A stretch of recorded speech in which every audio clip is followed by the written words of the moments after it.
Isaiah the son of Amoz saw concerning Judah and Jerusalem.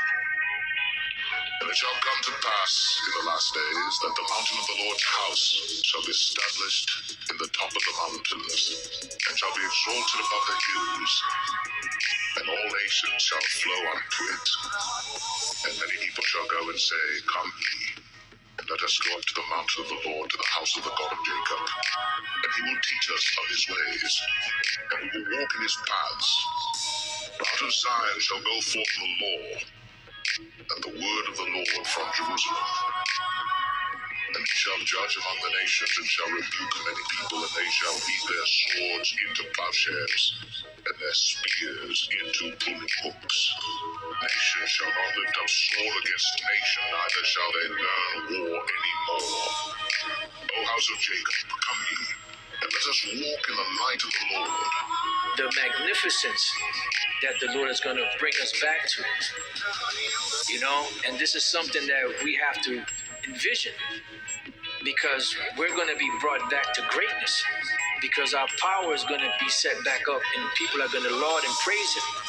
His Messiah, Yahushua, is going to be lauded and praised. So the men of the Lord that are lauded and praised are going to have those laws, statutes, and commandments inside of them to be able to reestablish righteousness on the earth, and then the nations will be in awe once again, and even in more awe, because of the magnificence, the awe that the Queen of Sheba was in. That's going to pale in comparison to the awe of the kingdom. I'm getting goosebumps right now just thinking about it. The Queen of Sheba, she had no life left in her when she saw the splendor of King Solomon's majesty and his kingdom, his servants, how they were arrayed and everything. So just imagine the kingdom of heaven, and these nations are going to go back to that. They're going to go back to reverencing us, not looking at us as niggas and spicks and spooks and wetbacks and tontos and all that, but looking at us in our respective state of being an Israelite, man or woman, of our particular tribe, whether it be Judah, Benjamin, Levi, Ephraim, Simeon, whatever. It's going to go back to that.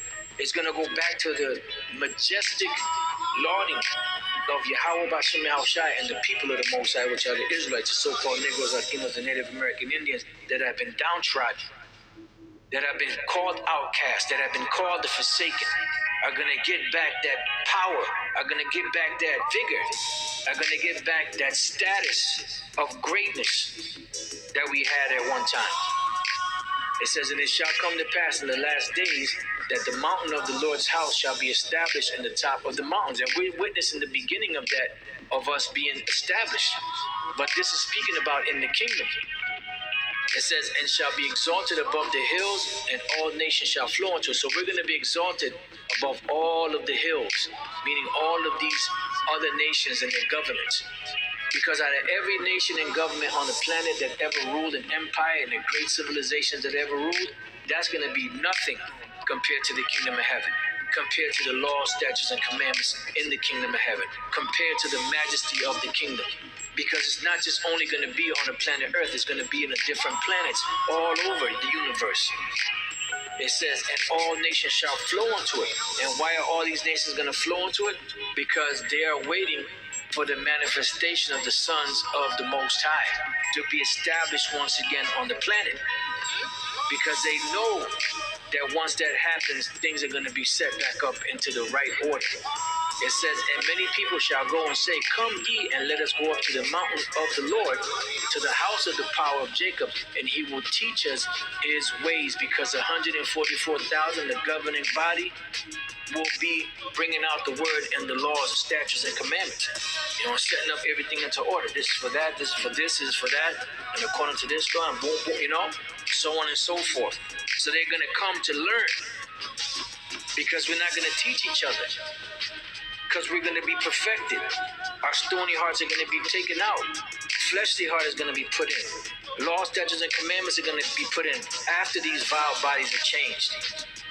So them nations are going to see that. They're going to see that splendor, and they're going to come to it, and they're going to want to learn. It says, and he will teach us his ways, and we will walk in his paths. So that's what we're going to be teaching. We're going to be teaching these nations the law, statutes, and commandments through the governing body of the nation of Israel.